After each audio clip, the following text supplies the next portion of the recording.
கொஞ்ச நாளா என் உலகமே என்ன சுத்தி நொறுங்கிட்டு இருக்கு.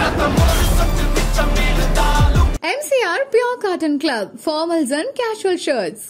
சன்லேண்ட்ல சமைச்சா சக்தி தானா வரும்.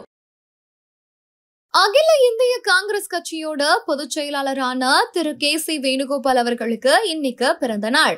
இதுக்காக பல அரசியல் தலைவர்களுமே அவருக்கு வாழ்த்துக்களை சொல்லிட்டு வராங்க.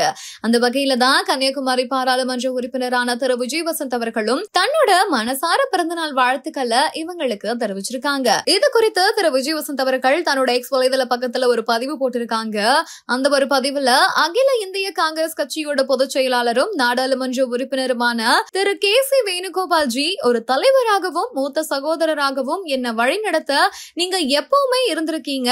கடவுள் உங்களுக்கு எல்லா வச்சிலையுமே சிறந்ததை மட்டுமே வழங்கட்டும் அப்படின்னு நான் வேண்டிக்கிறேன் அப்படின்னு தன்னோட பிறந்தநாள் வாழ்த்துக்களை கூறியிருக்காரு. பிரசன்ஸ் இந்த ஃபீல்ட்ல காட்டிக்கணும்ன்ற ஒரு எண்ணம் இருந்துட்டே இருந்தது. அதுதான் தவிர நம்ம ஒரு பெரிய ஸ்டார்டம் இதை எதிர்பார்த்து பண்ணல. இப்ப இந்த இதுவே ரெகக்னைஸ் பண்ணியிருக்காங்கன்னா அது நேர்கள் பெரிய விஷயம் தான் சொல்லுவேன். இப்போ தந்தையோட மறைவுக்கு பிறகு அந்த டைம் பேசினாங்க. ஸோ அந்த குடும்பத்துக்கு தான் நாங்கள் சில விஷயங்கள் பண்ண வேண்டியது இருக்குங்கிற மாதிரி காங்கிரஸ் சில தலைவர்கள் பேசினாங்க.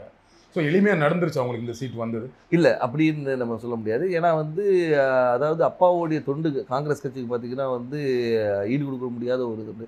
கட்சிக்கு மட்டும் இல்லை, மக்களுக்கும் சரி, சமுதாயத்துக்கும் சரி, அதே மாதிரி வியாபாரிகளுக்கும் சரி.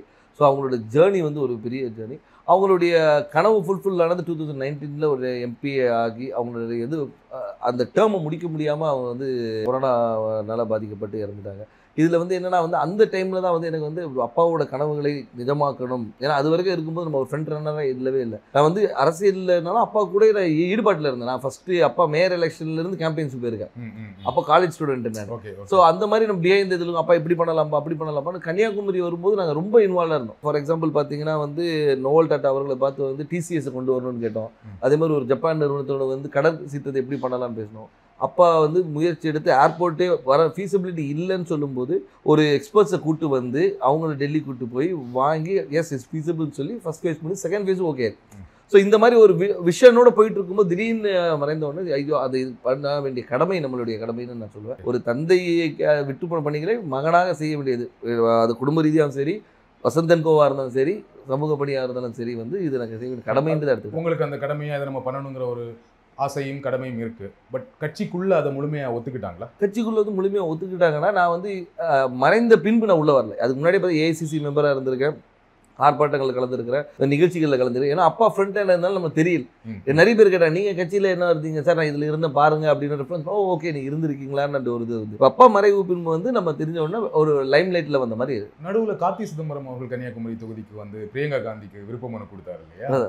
அப்ப எப்படி இருந்துச்சு அது? அப்ப எனக்கு என்ன தோணுச்சுன்னா, ஓகே கட்சிக்குள்ள அதுக்கு முன்னாடியே பேசிட்டு இருந்தாங்க, விஜய் வசந்துக்கு தான் தொகுதி கொடுக்க போறாங்க அப்படின்னு பேசிட்டு இருக்கும்போது இந்த ஒரு நிகழ்வு நடந்தது. கட்சிக்குள்ள அப்போ ஒரு சப்போர்ட் இல்லாம இருக்கும். அப்படி அதாவது அதுக்கு தான் பேர் விருப்ப மனுன்னே வச்சிருக்காங்க. அவங்க விருப்பப்படுறவங்கள இது பண்றதுதான் விருப்ப மனு வச்சிருக்காங்க. ஏன்னா அப்பா போட்டியிடும் போது ராகுல் காந்தி அங்க போட்டியிடும் சொல்லி விருப்ப மனு கொடுத்தவங்களும் இருக்காங்க. ஸோ அதனால அந்த விருப்பத்தை ஒரு அகில இந்த தலைவர் நம்ம தொகுதியில கன்னியாகுமரி காங்கிரஸோட கோட்டையாக இருந்த ஒரு காமராஜர், குமரி அனந்தன் இவங்கெல்லாம் வெற்றி பெற்ற ஒரு டென்னிஸ் எல்லாருமே வெற்றி பெற்று ஒரு காங்கிரஸோட இதா இருந்தனால அந்த ஒரு பலம் இருக்கிறதுனால பண்ணா நல்லா இருக்கும் ஒரு இது. இப்ப சீட் கொடுத்தாச்சு, எந்த அளவுக்கு நம்பிக்கையா இருக்கீங்க? ரொம்ப நம்பிக்கையா இருக்கு. மக்கள் என்ன ரெஸ்பான்ஸ் சொல்றாங்க? மக்கள் ரெஸ்பான்ஸ் ரொம்ப நல்லா இருக்கு, ரொம்ப நல்லா இருக்கு. அதே மாதிரி என்னன்னா ஆதரவும், அதாவது முதற்கண் கட்சியோடைய ஸ்ட்ரென்த்தும் எங்களுடைய கூட்டணியோடைய பலமும், அதுபோல் அப்பா விட்டு சென்ற பணிகளும், அதுபோல் ராகுல் காந்தி அவர்களுடைய வருகை அது அந்த கரெக்டாக அந்த மார்ச் 1 வந்தது ஒரு பெரிய எழுச்சியை கொடுத்தது.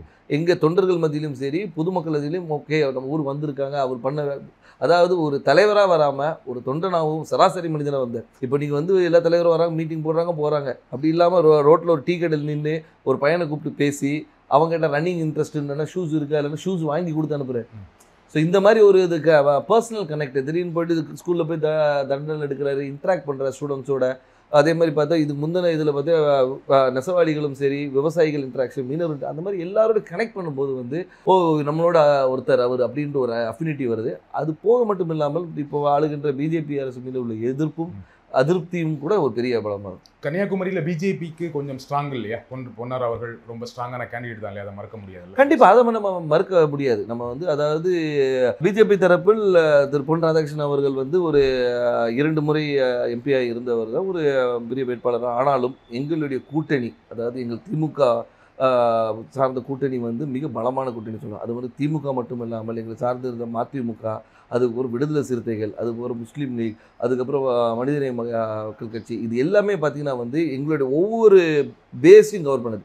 அதாவது ஒரு முஸ்லீம்ஸ் கவர் பண்ணுது, திமுகவோட ஸ்ட்ராங் ஹோல்டு, மதிமுகவோட ஸ்ட்ராங் ஹோல்டு, அந்த மாதிரி வந்து எல்லா பாக்கெட்டும் கவர் பண்ணி எங்களோட ஸ்ட்ரென்த்தை வந்து நான் இன்னும் மொபிலைஸ் பண்ணி வச்சுருக்கோம். ஸோ இப்போ பார்த்தீங்கன்னா வந்து இது வந்து எங்களுடைய ஷோர் ஷாட் விக்ட்ரின்னு சொல்லணும். ஸோ கூட்டணியோட ரொம்ப ஸ்ட்ராங்காக இருக்குது, அந்த கூட்டணியை ஒரு பெரிய வெற்றி தேடித்தரும்னு சொல்கிறீங்க. கண்டிப்பாக. திரு வசந்தகுமார் அவர்களுக்கு கன்னியாகுமரி தொகுதி மக்கள் வாக்களித்தாங்க. ஏன் விஜய் வசந்த் அவர்களுக்கு வாக்களிக்கணும்? ஏன் உங்களுக்கு வாக்களிக்கணும்? அதான் வசந்தகுமார் அவர்களுக்கு வாக்களித்தனால விஜய் வசந்துக்கு வாக்களிக்கணும்னு நான் சொல்ல வரல. ஆனால் ஒரு காங்கிரஸ் வேட்பாளராகவும் அதே மட்டுமல்ல வசந்தகுமார் அவர்கள் வந்து இந்த மக்களுக்கும் கன்னியாகுமரி மக்களுக்கும் பல துண்டுகளை செஞ்சுருக்காங்க. அது விட்டு போன பணிகளை வந்து அவர் மகன் செய்வார் என்ற ஒரு நம்பிக்கை அவங்களுக்கு இருக்குது. அது மட்டும் இல்லாமல் வந்து நான் வந்து ஒரு வாரிசாக வந்து நேராக போயிட்டு வந்து நான் நேராக டெல்லியில் இங்கேயும் போய் வரல. அடுத்த நாளே மக்களை சந்தித்தேன், மக்களோட இருந்தேன், எல்லா நிகழ்ச்சிகளை கலந்து கொண்டு எல்லாரோட நிறை குறைகளை கேட்டுட்ருக்கோம், மக்களாக இருந்தோம். அது ஏன்னா எடுத்தவொன்னே அக்செப்ட் பண்ணிக்க மாட்டாங்க. கேட்குற கேள்விக்கு தான் சொல்கிறேன், அதை அக்செப்ட் பண்ண வைக்கிறதுக்கு நான் ஒர்க் பண்ணேன். ஸோ அதனால் வந்து அப்பாவுடைய இடத்தை வந்து மகன் வந்து நிரப்பார் என்ற நம்பிக்கையை அவங்களுக்கு கொடுத்தேன். அந்த நம்பிக்கையை வந்து எல்லாருனாலையும் பெருசாகவே இருக்குது. அதனால் வெற்றி வாய்ப்பு ரொம்ப நல்லா இருக்குது. குமரி மாவட்டத்தில் வரீங்க, ரொம்ப படித்த மாவட்டம், ஆனால் அங்கே நிறைய பிரச்சனைகளும் இருக்குது. அதை கரெக்டாக ஐடென்டிஃபை பண்ணியிருக்கீங்களா? என்னென்ன திட்டங்கள் வச்சுருக்கீங்க? கண்டிப்பாக. அதாவது வந்து நீங்கள் கன்னியாகுமரியை பொறுத்த வரைக்கும் பார்த்தீங்கன்னா வந்து இந்த மிக்ஸ் ஆஃப் ஆல்னு சொல்லலாம். அதாவது கடல் இருக்குது, மலை இருக்குது, எல்லாமே இருக்குது. அதனால் வந்து மக்களுடைய தேவைகளும் அவங்களுடைய இதுவும் நிறைய வேறுபாடுகள் இருக்குது. ஒரு பாக்கெட்டையும் நாங்கள் அனலைஸ் பண்ணி வச்சுருக்கோம். அதாவது இந்த மக்களுக்கு இது தேவை, இவங்களுக்கு இது தேவையில்லைன்ற அளவுக்கு அனலைஸ் பண்ணி வச்சுருக்கோம். மக்களுக்கு விரோதமான எந்த ஒரு சட்டத்தையும் கொண்டு வரக்கூடாது என்ற ஒரு முடிவும், மக்களுக்கு எப்போவுமே நன்மை கொடுக்கணுன்ற ஒரு சட்டத்தை கொண்டு வரணும். அவங்க மக்களுடைய வாழ்வாதாரத்தை உயர்த்துகிற அளவுக்கு என்ன செய்யணுமோ அந்த திட்டங்களை கொண்டு வந்து. எனக்கு தெரிஞ்ச வரைக்கும் குமரி மாவட்டத்தில் வாழ்வாதாரம் ஓரளவுக்கு நல்ல வாழ்வாதாரம் இருக்கும். எல்லாமே படித்தவங்களாக இருப்பாங்க, வேலையில் இருப்பாங்க. ஆனால் என்னென்னா அங்கே என்ன வேலை கிடைக்குன்னா, ஒன்று படித்து முடித்தா டீச்சர், பெண்களாக இருந்தால் நர்ஸு, அப்படி இல்லைன்னா இப்போ ஒரு சமீப 10 வருடங்களாக சாஃப்ட்வேர் இன்ஜினியர் நிறைய பேர் வந்து சென்னையில் வேலை பார்க்குறாங்க, ஃபாரின் போவாங்க, கப்பல் போவாங்க, இந்த மாதிரி வேலை செய்வாங்களே தவிர மாவட்டத்துக்குள்ள வேற என்ன வேலை வாய்ப்புனா எதுவுமே பெருசாக கிடையாது. ஃபேக்ட்ரிஸ் கிடையாது, சாஃப்ட்வேர் கம்பெனிஸ் கிடையாது. அப்போ அதற்கான திட்டங்கள் என்ன? அதற்கான திட்டங்கள் நிறைய கொண்டு வர திட்டங்கள் நிறைய இருக்குது. ஏன்னு சொல்லிங்கன்னா வந்து நீங்கள் சொல்கிற ரிக்குவயர்மெண்ட்ஸ் மட்டும் பார்த்தீங்கன்னா வக்கீல்களும் நிறைய இருக்குது, டாக்டர்ஸ் நிறைய இருக்கிறாங்க. நீங்கள் சொன்ன அது நர்ஸ் டாக்டர்ஸ். அது மட்டும் இல்லாமல் வந்து லிட்ரஸி ரேட் அதிகம் இருக்கிறதுனால வந்து இவங்க பல இடங்களில் ஸ்ப்ரெட் பண்ணியிருக்கிறாங்க. ஸோ அது மாதிரி தொழிற்சாலைகளை கொண்டு வரது வந்து ஒரு சில பாக்கெட்டில் கொண்டு வரலாம். நீங்கள் பார்த்தீங்கன்னா தொழிற்சாலைகள் வந்து ஒரு இடத்துல கூட, அதே மாதிரி கடற்புற கதை வந்து டெவலப் பண்ணுறது என்னென்ன கொண்டு வரணும். ஸோ தொழிற்சாலையை கொண்டு வருது. அதனால வந்து ஒவ்வொரு ஊர் இப்போ பார்த்தீங்கன்னா ரப்பர் ஃபேக்ட்ரி இருக்காங்க, ரப்பர் ஃபேக்ட்ரியை வந்து நம்ம டெவலப் பண்ணலாம். ஸோ வந்து அது மாதிரி தொழிற்சாலை நிறைய இருக்குது. அதே மாதிரி வேலைவாய்ப்பு திட்டங்களும் நிறைய கொண்டு வரலாம். நம்ம என்னென்னா நம்ம மக்கள் என்னென்னா இங்கே இருக்கிற மக்கள் எல்லாமே பாதி பேர் வெளியே தான் இருக்கிறாங்க. இப்போ இந்த கொரோனால தான் நமக்கு தெரிஞ்சு பாதி ஊரில் இருக்கும். இவ்வளோ பேர் வந்து நம்ம ஊரை சார்ந்தவங்க இந்த தமிழ்நாடு முழுக்க இருக்காங்க தெரியும்.